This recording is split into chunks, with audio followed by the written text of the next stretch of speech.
যুক্তরাষ্ট্রের president Donald ট্রাম্পের ঘনিষ্ঠ উপদেষ্টা হিসেবে কাজ করার সময় নিয়মিত মাদক সেবন করতেন বিশ্বের শীর্ষ ধনী ব্যক্তি ইলন মাস্ক।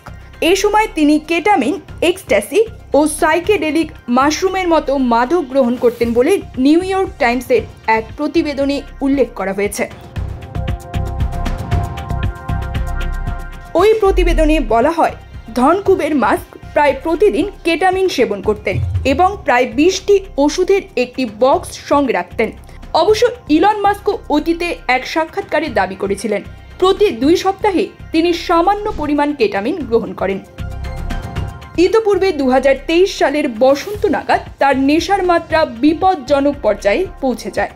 মাস্কের নেশার মাত্রা এতটাই বেড়ে গিয়েছিল যে এটি তার মূত্রথলির সমস্যার কারণ হয়ে দাঁড়ায় বলে প্রতিবেদনে জানানো হয়।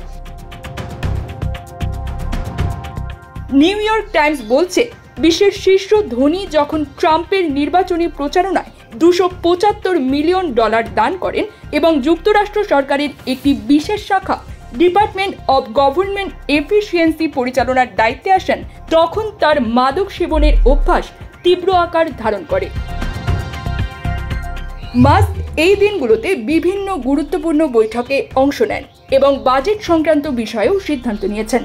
তবে তার এমন দায়িত্বশীল পদে থাকা অবস্থায় তিনি নেশাগ্রস্ত ছিলেন কিনা সে বিষয়ে হোয়াইট হাউস কোনো মন্তব্য করেনি।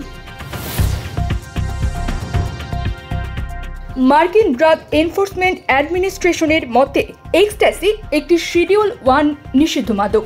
এর কোনো চিকিৎসাগত প্রয়োগ নেই এবং ফেডারেল কর্মীদের জন্য সম্পূর্ণভাবে নিষিদ্ধ। তবে মাস্ক একজন বিশেষ সরকারি কর্মচারী হিসেবে চিহ্নিত ছিলেন। এই ধরনের ব্যক্তিদের ক্ষেত্রে সাধারণ নিয়ম শিথিলভাবে প্রযোজ্য।